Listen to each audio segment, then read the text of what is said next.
Hey everybody, I hope you're doing well today. Pastor Lee here, and we're continuing our talk on a renewed mind. Today I'm going to talk about the first half of the characteristics of a renewed mind. We talked a little bit yesterday about what a renewed mind is and the importance of it, and we talked specifically that Paul intended for a renewed mind, for someone with a renewed mind, to look like something. And we can see this because we see that the word transformed refers to a word transfigured, where Jesus was physically transfigured and he looked differently. And so we can understand that Paul intended for those who have renewed minds to look differently from the normal human being's mind, the carnal mind. And so today we're going to talk a little bit about answering the question, what does a renewed mind even look like? And do I have a renewed mind? So without further ado, let's jump in. The first characteristic of a renewed mind is you live in hope. You just have this overwhelming sense and conviction that it is going to work out.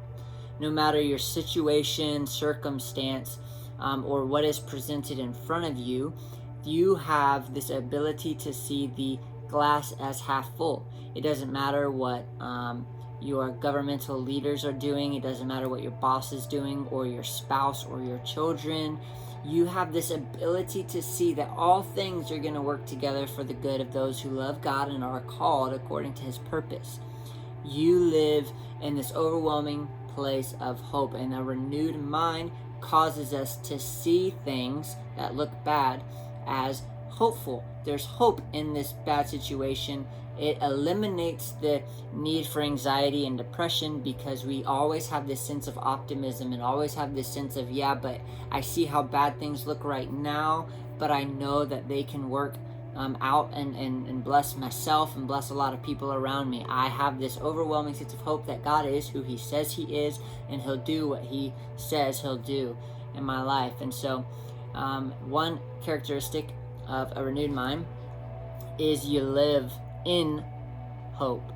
Characteristic number 2 is the impossible looks logical.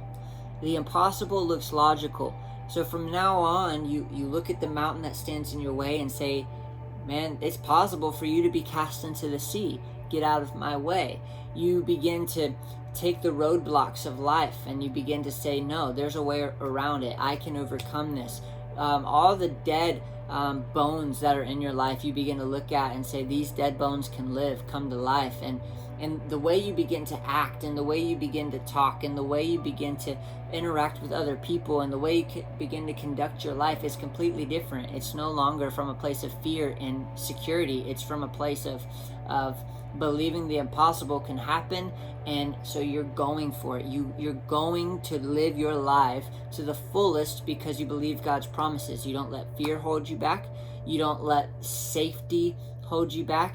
You actually go forward using wisdom, of course, but you have this overwhelming sense of belief that if the Holy Spirit gives you peace to move, you move, because you know all things work together for good to those who love God, but you believe you can do all things through Christ who strengthens you. This is a very defining characteristic, is that if the Holy Spirit gives you peace to move, even if it looks nuts and crazy and it looks like there's no way around or through it, or that it's impossible, you believe you can do all things through Christ who strengthens you. All things become possible to those with a renewed mind. All things become possible to those with a renewed mind. Number 3, you live in peace and you don't worry or make speculations.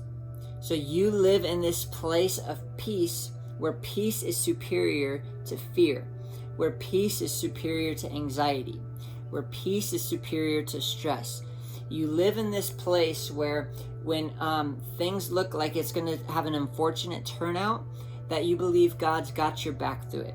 There was a buddy of mine that I was talking to one day, and not too terribly long ago, and he was selling his house that he had spent several years in and invested a lot of blood, sweat, and tears, if you will, into expanding this house and making it home for him and his family. And it was time to sell it, and very quickly they got a full asking price offer on the house. And as he was going through the situation to get everything complete, he discovered from one of the banks. The bank said, "Whoa! There's a lien, an outstanding lien on the title from 2 previous owners ago, and it's actually more than what you sold the house for." And so he was telling me this, and he said, "Man, there could be some really unfortunate situations on the horizon for us, and just be praying with us."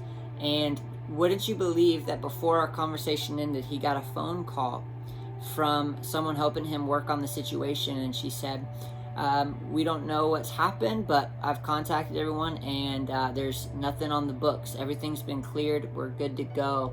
And I remember thinking the whole time I was talking to him, "Man, you have so much peace." The language he used, the emotions he carried, the confidence he had said, "I trust God in this. I absolutely trust God with all this." And it was absolutely amazing to see that in the middle of our conversation, he got a victorious phone call, and he was living in this moment from a renewed mind. He believed that God is the God he says he is, that God is fighting for us, and he knew that it was going to work out. No matter if a season looked bleak, no matter if it didn't go in his favor, he knew at the end of the tunnel there was going to be something that worked out in his favor, because God was fighting for him, and he trusted God with his family, he trusted God with his situation, and it came through peace. He had peace. And so individuals who have a renewed mind, and they're living from a renewed mind, have the ability to live in a place of peace. Number 4, those with a renewed mind like themselves.